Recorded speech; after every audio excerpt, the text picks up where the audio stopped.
Hey everybody, I'm here today with Tyler Coleman, who's a veteran game designer and professor. Tyler has actually also founded you're a two-time studio founder. So he's been in the business for a while. How are you doing today, Tyler? Doing good, doing good. Lots of work to do in prep of the conferences ahead. Oh yeah, there's what is there? There's like GDC and DICE and a few others. Yeah. Um, Admittedly, this is the second time that Tyler and I have interviewed. Unfortunately, Tyler has been my only blunder yet. We did an interview once before, but the audio didn't work. So here we are again. Tyler was very kind and let me do this with you a second time. But Yeah, of course. we're gonna jump straight into the questions. But piece of advice that you actually gave me last time we interviewed was I had those like ranking questions and to sprinkle them throughout the interview because you thought it'd be more engaging. So I've used your advice recently, and that's what we're going to start with. We're going to start with a ranking little fun thing. So you're going to rank five indie games based on how hard they are, with one being hardest and five being least hardest, or easiest, whatever you want to say. So you ready? Yeah, yeah, let's hear 'em. Okay. So the first game is Super Meat Boy. Do I rank right away or do I hear the rest? It's a blind ranking, so you hear them one Blank by rank, one. blind Yeah. ranking. All right. Yeah, so I'll give it a two. I feel like Two. there is harder out there, but it's probably up there. Okay. Hollow Knight. I've never played it, Never played it. but based on what I've seen, there's a lot of challenging stuff. I'm gonna say three, but I might regret that. Okay. Um, I can't remember if it was called Getting Over It or Get Over It, but the game with Getting over the it with Getting Bennett Over It. Foddy. Yeah, Yeah. Well, that's got to be one. that's got to be It's one. definitely it's harder in a different way from Meat Boy because it's far more frustrating when you lose because you lose Really. so much progress. Whereas Meat Boy, you lose many times. I mean, you lose hundreds of times very quickly. But I feel like those frustrating failures definitely puts it above Meat Boy. Okay. Crypt of the Necro Dancer. Okay, so that one probably would have been higher too, but I guess four for that. I'm just gonna Four. hope the last game's pretty easy. I think the last one's pretty easy in comparison. The last one is Risk of Rain 2. Okay. Yeah. Yeah, yeah. I mean, I think I did pretty good there. Yeah, Those all are known for their challenge, but I think getting over it and Meat Boy definitely, if I was to re-rank them, I would have kept them in those number one and number two slots because Meat Boy was, I think, one of the first popular ultra difficult platformers. hmm There's a lot of little like Newgrounds games and stuff that were around the original Meat Boy for being hyper difficult, but Meat Boy introduced, I think, to a lot of people the idea of a platformer that is just like absolutely brutal. So it's a lot of people's first hard platformer, and then getting over it is just in a league of its own for how frustratingly hard it is. Yeah. I've actually yet to play Getting Over It. I've only ever watched like YouTube videos or other people playing it. But let's jump right into the questions. So, you attended the University of Advancing Technology from 2009 to 2012. When you were there, you earned your bachelor's of arts in video game and game design. Had you always known that you wanted to work in the video game industry? No, in fact, it hadn't even occurred to me that people make games until I was well past my first attempt at going to college. So I went to college originally to be more like a physical hardware technician, like fixing people's computers and doing more of the physical stuff. I got really into building my own computers at a very young age, like 2000, 2001. And learning how easy it was just to swap parts out, dropping in a video card, just kind of building computers out of plugging things in, and how mystified everyone else in the world seemed to be about how a computer actually worked. Like that was my original career goal. And ultimately, I found that I just didn't like being customer support. Talking to angry people about their Yeah. broken devices was not a lot of fun.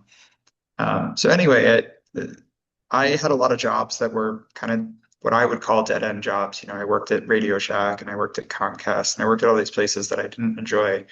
And at some point, I don't know if it's a Game Informer or something, but like reading interviews with game developers made me realize like this would be a lot of fun and I could actually make a career out of it. And I had made games before that. It never clicked to me that like that was a job because I lived and grew up in a rural area where like no tech jobs existed. The concept that somebody in the world makes games and I could go be that had not actually occurred to me until I was like 19 or 20. Okay. Um, well, during your time at UAT, you participated in a few like clubs and other extracurriculars. You were the founder of the Game Dev Club. Uh, you did UAT Game Jam as well. How did these experiences kind of help you develop your skills for the industry? Great question. So the the game design club immediately just turned into a bunch of people working on a single game project. Oh, really? And so like within the first quarter, it stopped existing and it just became a bunch of us making some games. But I would say the Game Jam one was actually the one that was most prominent. I ran that for about 3 years, passed it on, and I think to this day it's still a club at the school and they still host a lot of game jams. And that was really a great experience as a student because those 48-hour or 7-day game jams, great opportunities to learn and fail as quickly as possible. And so there was a point, probably my junior year, I was doing 12 to 20 game jams a year. Like I was just Wow. signing up for all of them. I was doing the Lumdare, the Global Game Jam, the 7-day roguelike, the 70 FPS. I just constantly doing them. And I was convincing a lot of my teachers for classes that weren't even games to let me submit a game as my final. So like my final English paper was not a paper, it was a video game. My final, chemistry was a video game about chemistry. I asked them if they'd let me submit a game instead. Frequently they said yes, and then I would game jam it out. And really promoting that culture of like make lots of stuff, I think was very helpful for myself.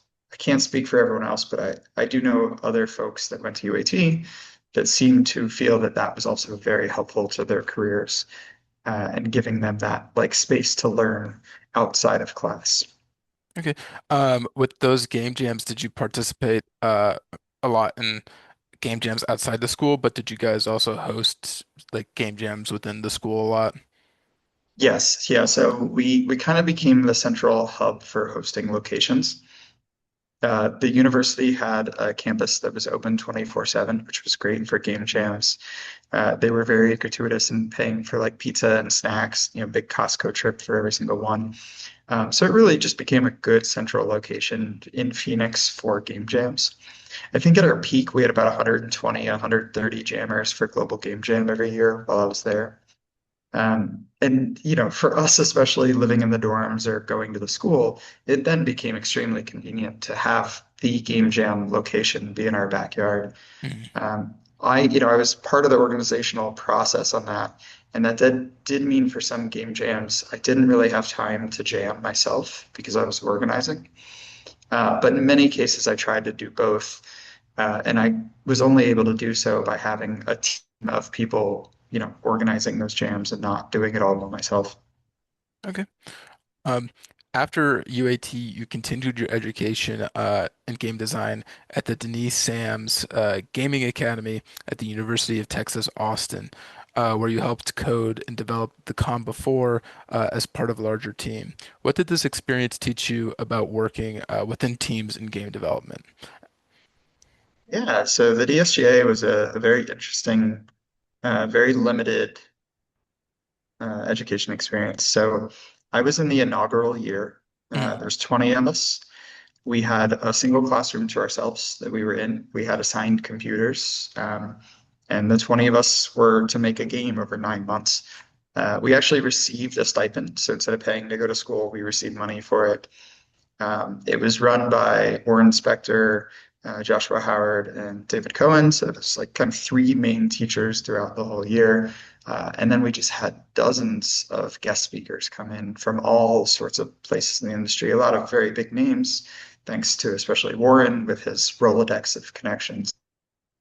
So my biggest takeaway from the DSGA was actually like really growing my network, meeting a lot of other people. I would say the game we made was a colossal failure. The game itself Okay. was not very good, but that's fine. And as a teacher, I have actually learned a lot from that. Uh, Sometimes you learn more from the failures than the successes. The way that program was set up, I feel like the games were somewhat doomed to fail from the start. Every 2 weeks, we changed who the leader and the producer was, who the creative director was, and who the producer was. So every 2 weeks, someone new was in charge. So all of us would get opportunities to be the leadership.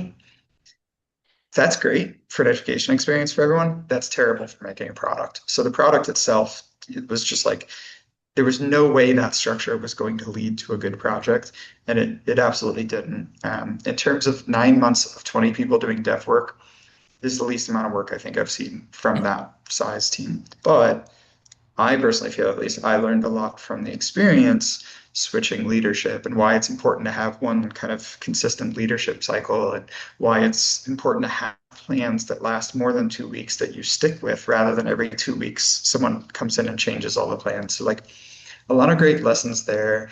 A lot of dare I say emotional turmoil came from it. Like it was very stressful and dealing with many other people that were also very stressed out, seeing what you become when you are that stressed, see how you react to other people when they are at that like breaking point. I gained a lot of valuable knowledge from that. I do think it helped me as a leader in that way. I don't know if it was lessons through failure may not have been their intention, but I certainly personally received that Okay. from the program. Did your like work on those game jams at UAT kind of prepare you for working in that bigger group? They certainly prepared me for working in like short-term high stress, Okay. like weekend jamming, crunching out, before a feature was due was something that I had a lot of experience at that point. I don't really do that anymore. I think the mental turmoil it has put on me makes it harder for me to do that at my age now. But at the time, I was still youthful and energetic and drinking 40 ounces of soda an hour to get stuff done. Um, so yeah, there was some prep work there. Also just student projects, larger team projects during my time the at UAT, um, certainly helped. Uh, the thing that the DSGA taught a lot better was how closer aligned with how professional games are made, simply in the fact that they had us pitch to get greenlit to be approved to work the next milestone. We had like shareholders that we'd have to pitch to get buy-in. We had to do way more play tests. They had a lot more structure that feels more aligned with um, like professional dev versus student games that you just kind of work on until the class is over. And I think that I got a lot of good production principles from them, from that program as well. Awesome. Well, in 2011, you founded Retora Games, where you released mobile and Steam titles such as Merchant, Merchant Heroes, Space Merchant, Merchant Guilds. And in your 14 years of operating the studio, actually probably a little bit more than that now, was it 15? 15 years in operating the studio. What are the biggest lessons you've learned? Oh man, there's so many. Um, don't hire your friends. Okay. Uh, at least don't hire someone simply because you get along with them. Make sure that they're the right fit for the project and that uh, don't keep them on longer than they need to be if it's not a good fit. Um, Being focused on a single project for a much longer time frame will yield success over a longer scale, but a lot of times it's just not possible with the amount of funding you have, all sorts of external factors.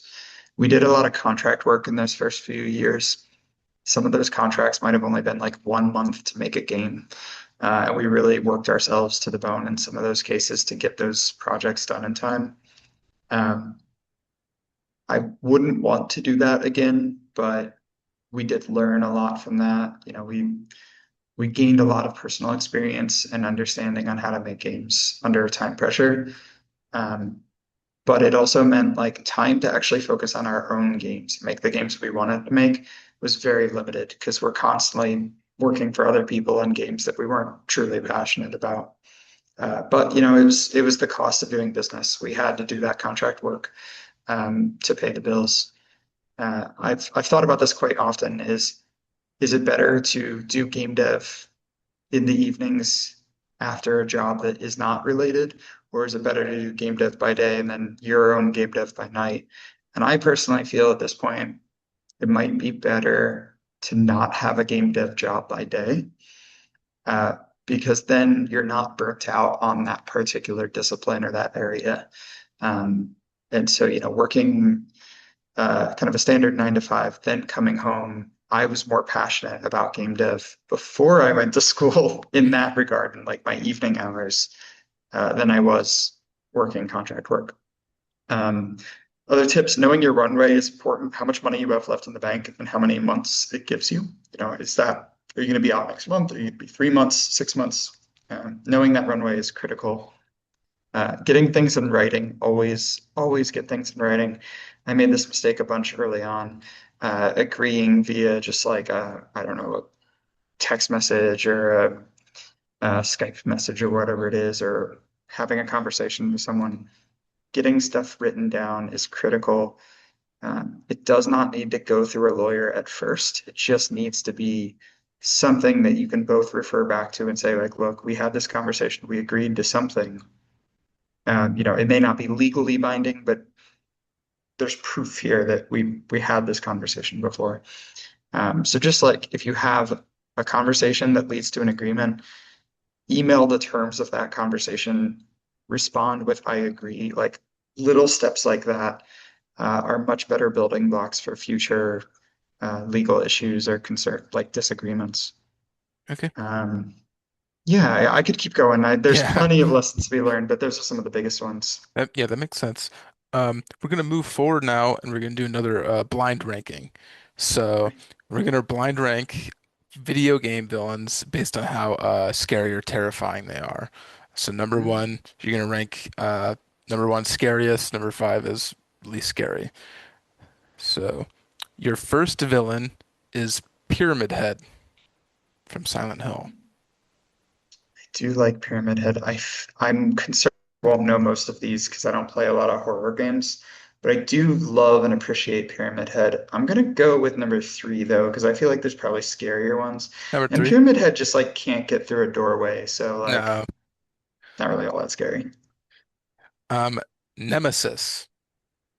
That's the Resident Evil thing. Yeah, thing from Resident Evil 3. That's the Resident Evil 3 bad guy. Mm. Big tall dude with a rocket launcher. Yeah, Yeah, he's pretty spooky looking. Yeah, I mean, I guess I'll give him 2. I don't know what two. else is coming, but yeah, slightly scarier than Pyramid Head. Rocket launchers have range. The Leviathan from Subnautica. Ooh, see, now that one I actually do know. Um, that one's terrifying because you can't escape the water world you're on. Like, You but can't it get also away. kind of keeps to itself. Like it stays in the lower zones. So my memory of Subnautica is like, just don't go in that zone. It Yeah, never comes after you. So I'm gonna put it down at 5. It's five. spooky, but like let it have its zone, do your own thing. You're set. Encountering the Leviathan for the first time was like the scariest, one of the scariest moments in games for me though. What Um, was the one that like grabs your attention? The one that has like telepathy. I don't know. I haven't played in a while, but I remember Okay. exploring once and going a little bit too far and Yeah. encountering the Leviathan. But um, next we have the Xenomorph from Alien Oh Isolation. yeah. Yeah, yeah. What numbers do I have left? Yeah, four and five. I mean, no, one and four. Or 1 and 4. Yeah, I mean, see now this is one I'm very familiar with from the films, but I haven't. The only game I've with it was the one that had the somewhat buggy AI. And I know there's better games out there where the xenomorph is the predator. I'm gonna say 1 just One, because it will get a jump on you. And that's probably the scariest thing when you can't know where it is at any given time. exactly. Number four is Freddy Fazbear. I think that's a pretty Oh good yeah. spot. I mean, I Yeah, would have put it as 5, but yeah. Yeah, I mean that's pretty fair. yeah, it is what it is. Just don't go in that building. Like Yeah, it's easy solve. get Just another don't go job, there. you know. Yeah. Um, But moving forward, so in May of 2024, 13 years after your first studio, you founded a new studio, Ludo Systems. As a two-time studio founder, what advice would you give to indie studios that are just starting out, especially uh, in like the state of the industry now? Yeah.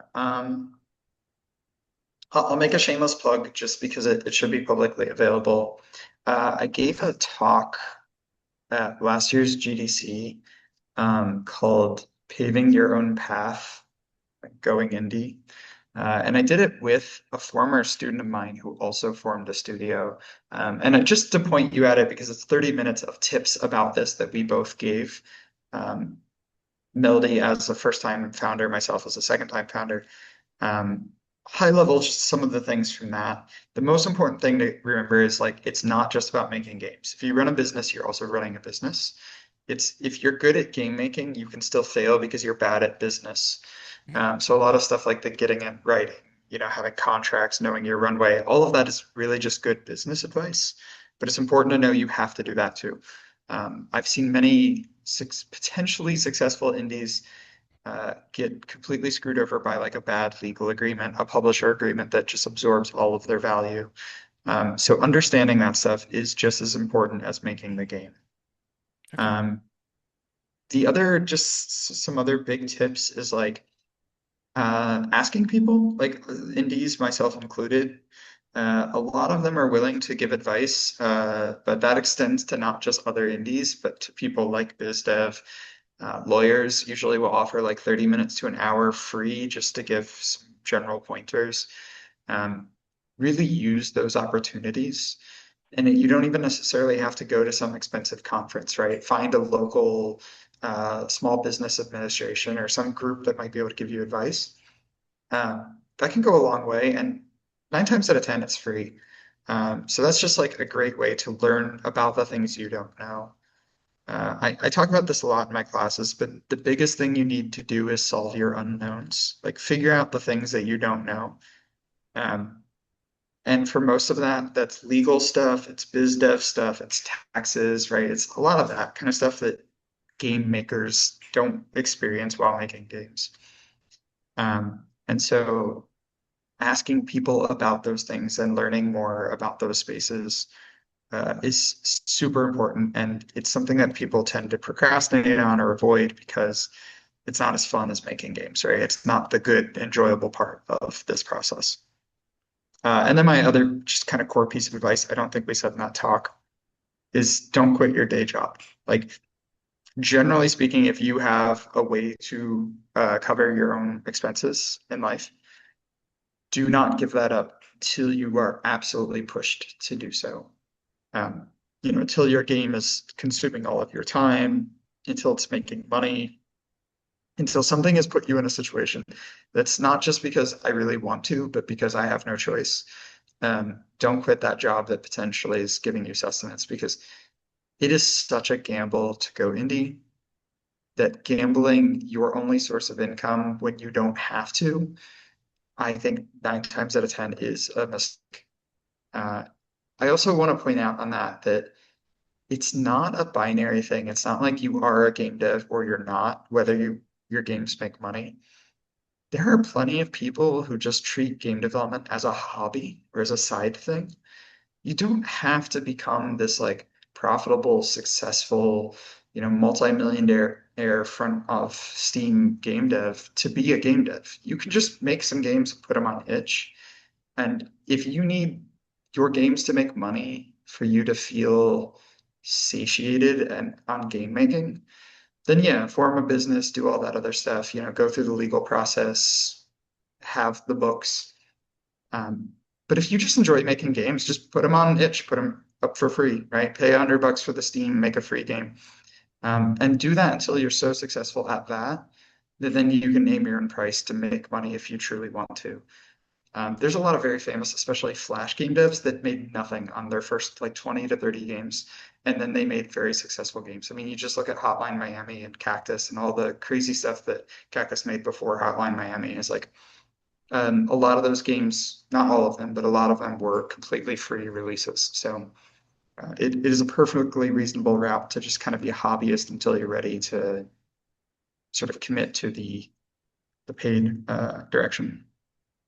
So, going back to what you said about if you have like a day job that satiates you, um, don't quit that until you have to. How would you suggest somebody balance out uh working that day job and then, doing game dev at night? Yeah, this is the tricky part is like don't dedicate more time to a hobby than you're able to without preventing yourself from having a fulfilling life beyond it. And that could apply to making games the same as it applies to any other hobby, surfing, soccer, or whatever it may be. It's like if you are spending so much time on your hobby that you're now struggling on the other areas of your life, you probably just need to find balance. What that balance means to each individual, like I can't give you an exact 2 hours a week. Like it's gonna really differ per person based on how many other commitments you have. Like if I had kids, I would want more time with them. I do not, so I can focus more time on my game making. Uh, I teach during the day, 2 to 3 days a week. I do my game dev studio the other days of the week. I can put all of those hours into the game dev if I want, because I don't have a child to take care of, right? If I did, I'd have to prioritize that first, unquestionably for me. So it differs per person, but like really just kind of budgeting for yourself and like these are the amount of hours I can feel like I dedicate before I'm maybe doing poorly at my job. I'm not spending time with my family, whatever it may be that you have as other commitments. I just would avoid I would find that limit, I'd find that budget, and try to keep it consistent. Okay, cool. Moving forward, so from 2019 to 2023, you taught game design and game business courses at the University of Texas, Austin, and you currently teach as a lecturer at the University of California, in similar topics. What what are the most common issues that you find students making, and what advice would you give for improvement? Yeah, so a lot of things I said before, but the biggest one is scope. Students especially are absolutely overscoped in what they think they can make. Um, they have the big dream, the game they've always wanted to make, and they think they can make it in a 10 to 15 week class, and they absolutely cannot. Like without fail, they cannot. And so I know this sounds really cruel, but dream smaller is my advice for students. Just while you're a student, especially and you're in classes, is like if you're taking 15 to 18 credit hours, you don't even have full time on that one class or that one game, right? You are spread so thin already. Make something smaller. In most cases, at least for myself as a teacher, if you pitched me like Pong, but it's three balls at once, I'd be like, great, sounds actually within scope and you can do it. Go for it. Like, there's no game too small where I would be like, no, that's too tiny of a game.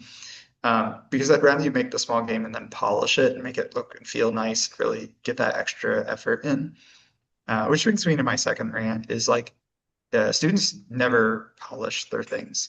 They're buggy, they're full of placeholder art, they feel unfinished because of that first thing. They keep their scope so big that they never actually get to the point of polishing it. I highly recommend if you're watching this and you are a student or a junior, watch the YouTube video Juice It or Lose It by Martin and Petrie. It's such a great example of like the little stuff you can do to make a game feel so much better than just like every other game that's out there of the same type. I try to leave time for juice in a lot of the classes that I teach because that's the portfolio piece that'll get you the job.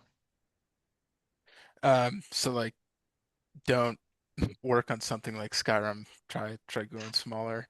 Yeah. I No big mean, RPGs or something like that. I'm absolutely a hypocrite in this. I always dreamt too big for even my game jam games.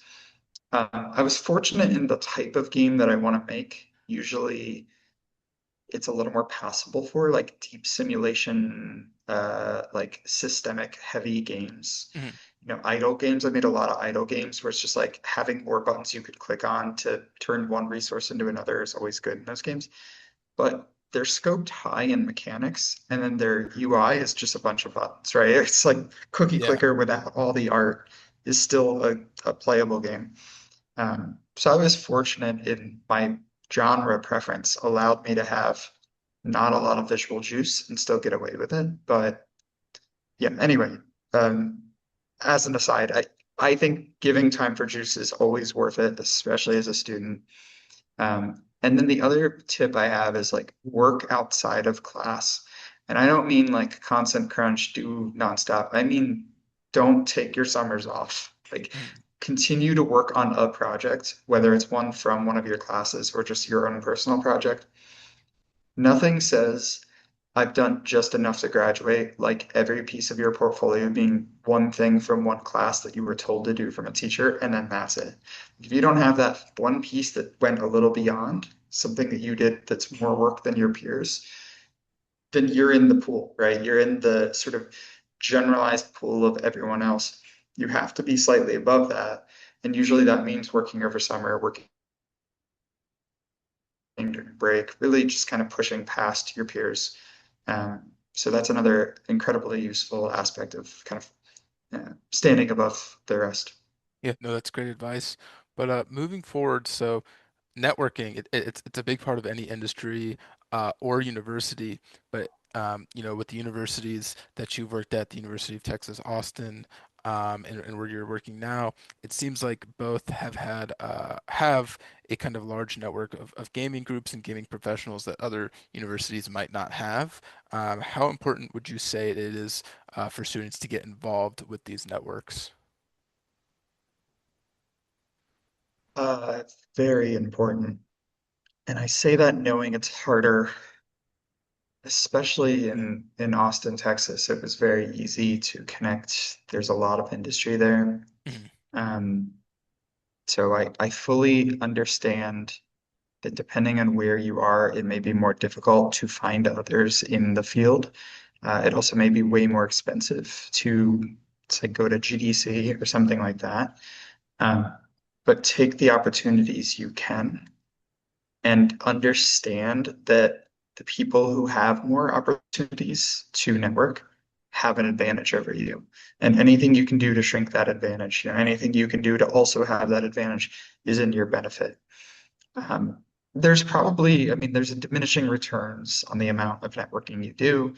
Um, I've known people who have been to conference for years, and I see them so much that now I consider them close friends. It's I've been to enough conferences that like I'm going now more for reunions with friends than I am to like meet new people. Mhm. Um, but that was a personal choice. I spent pretty much my whole savings when I was a student going to things like GDC. And it was a big risk. Like, I don't necessarily mean to say there's a guaranteed ROI on those things. You may go and come back and find that there's, little benefit. But what I will say is, especially if you're trying to land a job, not start your own company, knowing someone at a company is 100x boost versus not. Mhm. Having met someone, getting advice from them, asking for a recommendation, you're going to get a stronger return. And then as an indie, the same thing applies. It's like talking to people, showing them my game, getting feedback on it, pitching to publishers, all that kind of stuff happens at conferences. So going to those kinds of events are huge. Now, if you are somewhere that those are not easily available to you, see if there's a local IGDA chapter or some sort of game dev meetup, global game jam location. See if there is at least some small community in your area and try to be involved in it. If there isn't, and you're in a school that has a games program, start it. Like I said, with the Global Game Jam and stuff like that, I started hosting Global Game Jam locations when I was a sophomore. And by the time I graduated, we had tripled in size. Like I saw that there was some of this. Phoenix certainly had it. I wanted to help make it more, so I did. And I think that is something that any school with even close to a games program, it might just be a software engineering degree, but a lot of you are interested in games. Start a club, right? Make it if you can't find it, and then hopefully it will continue to build beyond your time in that area. Okay. We've talked a lot about advice already, talking about getting involved, knowing the business side of game dev, um, knowing how to balance, game dev with your professional life. Uh, One last question regarding advice, but the state of the industry, it's constantly in the last couple of years, it's been in turmoil. I mean, it's 2026, and we've already had some layoffs this year. What would you say is the one true most important skill? Um, for an entry-level game dev trying to land a job or carry with them when applying for work. Across the board, any type of job, programming artist, designer, audio engineer, whatever it may be, um, knowing how to sell yourself, really understanding the mechanics of the interview and the process that's happening has a better likelihood of getting you a job than being the most skilled individual. That's unfortunate, but it's not always the best programmer or best artist that gets the job. It's the one who can do the best job at selling themselves. I'll give you a very simple example. I give this advice to so many students is like, if your portfolio site is just a long list of every project you've ever worked on, and it is just text, right? And it's just the name of each project and maybe a link to them and a short description of what you've done. If I'm a recruiter for a junior position, I may have to look through 1,200, 2,000 portfolios in a week to get it down to 20 or 30. If you're lucky, it's me, a human, doing it. Sometimes it's just an AI reading them. If I have to look through 1,200 in a week, how much time am I going to spend on any given portfolio? Like 30 seconds, a minute, right? It's not going to be a lot of time. So the easiest thing you can do for something like a portfolio is make sure your best work, the most exciting thing, is right there at the top. It's the first thing they see. You've given them a reason to look further. So like this is just one of those low-hanging fruit that I think everyone can improve their portfolios on, is really get me excited about you immediately, just like a trailer to a movie, right? Something that now I'm hooked and I'm going to watch the rest of it. Um, that will get you to stage two, stage three, kind of that will get them looking at the rest of the portfolio. That'll get them sending you the email and asking for a follow-up. For many people, that's a demo reel, make a YouTube video showing the best bits of multiple projects. For some people, it is just a single piece of work that is their best.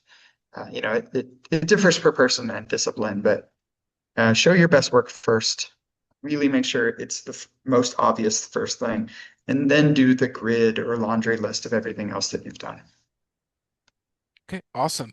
Well, that's about it for my, professional questions. Thank you so much. I really appreciate it. I've just got a few more questions before we wrap up the video here. Just a couple fun ones. Um, First of all, uh, what's your favorite game of all time? Hmm. I think I'm gonna have to say SimCity. Okay. Um, I could break it down into individual SimCities over the years, but the one that had the biggest impact on my life would be SimCity. Okay.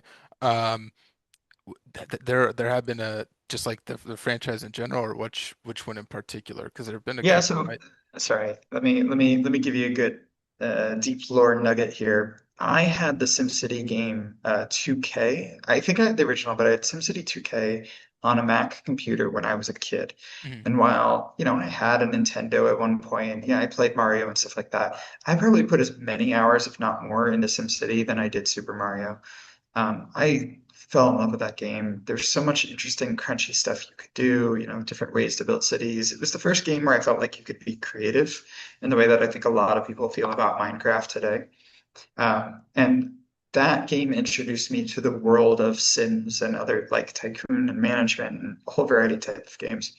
And considering that's the type of game I make, I would say that's the most influential um, for me as a creator over my career path. Runner-ups, Diablo 2, Dwarf Fortress was a big one for me that I absolutely adore.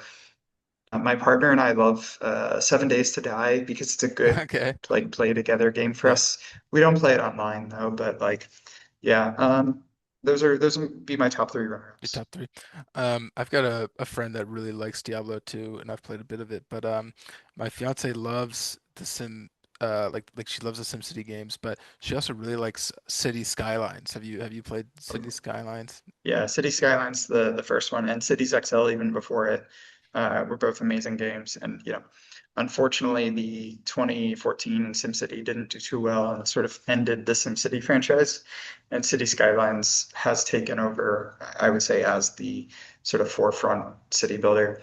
But it also spawned a whole genre. I mean, there's dozens of games on Steam that are very niche, specific city builders around, one interesting thing.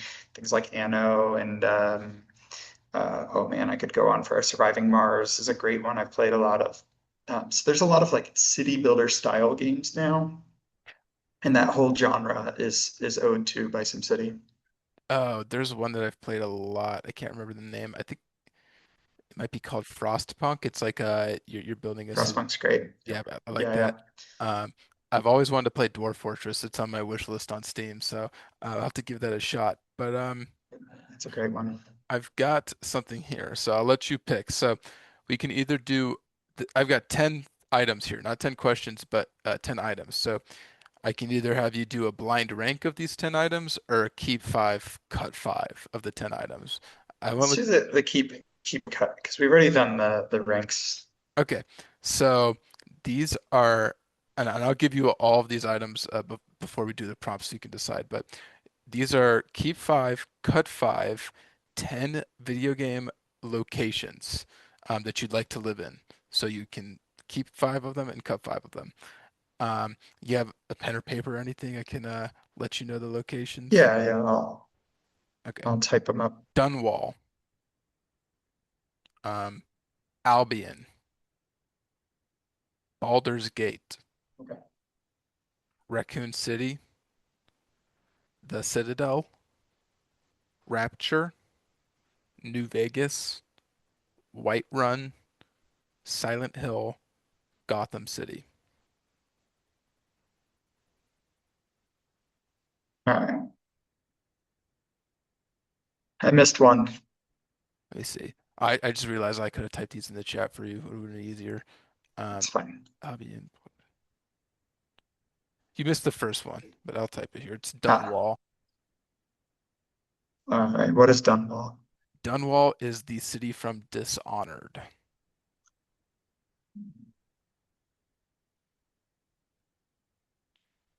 Okay. Okay. All right. I'm just gonna go with my gut on this. So I'm gonna get rid of what's Citadel? The Is that the Citadel, Destiny one? that is the giant kind of ship planet in Mass Effect. It's like a giant ship. Oh, okay. Moves out. Cool. Yeah, yeah, yeah. Got it. Perfect. All right. So um, I love if we're talking for Albion, is that the Fable Yeah, Albion or Fable. yeah, okay. So there's also Albion Online, which Yeah. is like a whole different yeah, got it. Got it. Yeah, yeah, yeah. Okay. So I would keep Albion, big fan of Fable. I think it's a pretty cool space. Um, I mean Baldur's Gate in general, just man, some good stuff there. I dig, I know I'd probably die immediately, but I dig just the world of uh Elder Scrolls, so Whiterun is a keep for me. Okay. Um, Citadel is great. Always into up for a little sci-fi world, even though I'm pretty sure it gets all sorts of destroyed. Um, and then I know I'm gonna hate myself for this because again, insta death, but New Vegas. New Vegas. Okay. So those are my keeps. Like I'm keeping them for vibes that I would actually be interested in exploring and not immediately dying. Silent Hill's a horror show. Don't want to go Yeah. there. Gotham City is like you get sprayed with scarecrow juice and it's game over. Like there's too many of these. Like Rapture as well is like sure Rapture is cool before it becomes a dystopia, but the assumption is it's the dystopia mode. I don't Yeah. want to be a zombie. Yeah, so those are my five It, keeps. it's funny because Um, Dunwall is probably the safest one out of the ones that you didn't keep, but it's still pretty dangerous in and of itself, I'd say. Um, yeah. I don't even want to get into like what Raccoon City would be like. I think that'd be No, worse than no, no, not even oh, not even for a second. I yeah, would say so Dunwall is Dishonored has a bit of a steampunk vibe, right? a little bit. Yeah, kind of like a mixture of steampunk and like a just like general Yeah, sci-fi. I feel like a lot of those open world adventure games worlds that are based on a pseudo past Mhm. without magic. I don't know if it has magic, but like that's just saying would you like to be teleported 200 years in the past? And like if there's not some sort of major change, like oh there's magic now, I'm good. Like if I want to go to medieval times, I want to go to Whiterun where there's Yeah, like dragons and fireballs and such, not like just classic medieval Assassin's Creed or Kingdom Come Deliverance. Like those are great games to play, but yeah, that's yeah, just medieval times. medieval. Like Yeah, it's just um, Dunwall. The main character, Corvo, he's got like kind of magical abilities, but like he's like the only guy with those. But all right, that's it for my questions. Before I let you go here, do you have any final thoughts? yeah, who do you feel like your primary audience is for these? Like who do you expect will watch them the most? I mean, I think a lot of the audience that I have comes from people I connect with on LinkedIn, but I think it's a lot of indie, volunteer indie developers or kind of like entry level students trying to break into the industry. I'd Yeah, say that that's my biggest audience. I've had some pretty cool interviews, but um, I think a lot of the times like a casual gamer who plays like I, you know a couple of the big releases every year, like maybe the newest Call of Duty or Madden or yeah, yeah, whatever, they might not be as interested in some of the people that I'm sure. interviewing as somebody that really wants to make you know, a career in the industry. So I'd say probably just some smaller indie devs and those entry level developers. All right, then I will end on a hot take um, that is mo going to be helpful for them, but also just generally conversation starter. Um, it's actually based on what you just said. There's not actually an industry. There's no longer a game industry. It's actually multiple game industries at this point. This is my definitely my hot take on this. Okay. Uh, the difference between an indie dev making a game on Steam and a mobile free-to-play game is at the same difference as playing soccer with your friends and building a slot machine. Like they are not the same thing. That we have deviated so far in terms of what the focus is on games when it comes to like a mobile economy free-to-play system versus like a small paid premium product. When I started in games, 2010, 2011, mobile was kind of first taking off. Free to play was just finding its footing. There was still a lot of similar DNA across all game making, and it was a much smaller industry in that everyone that was at some sort of higher senior role or position knew each other because, they kind of all grew from the same space. I have met so many people now in my time doing mobile games that don't even know really what Steam is or have never played a game on PC. Like just, the examples you gave me of choosing between the different locations, I didn't know some of them, and I'm deeply integrated into games because the difference from AAA to indie is huge. The difference from AAA to mobile free to play, like there's multiple industries. And why this matters for you, potentially the listener, is like if you want to get into games, if you want to make games, know that they exist, know that there's more than one. And if you're dead set on only being in one type, like I really just want to be a AAA game dev and I want to work on the biggest games ever, the skill set for that is vastly different from the skill set from being indie, different from being mobile free to play, and different from being casino games and all these different spaces. They're looking for different things. There's some crossover. There are some skill sets that apply. Coding exists in all of that, and certain types of design and art exist in all of them. But I have found moving from mobile to Steam and console in my past year that a lot of what I knew about the game industry from the mobile side simply doesn't apply. It's a different space altogether. So just important to understand that we are now many industries sort of duct taped together as one. And that's my hot take. I think it's a, I don't know if it's as hot as you think it is. Oh yeah. I think it makes a Uh, lot of sense. But what you're saying is like, would you say all these spaces are under the general bubble of game development?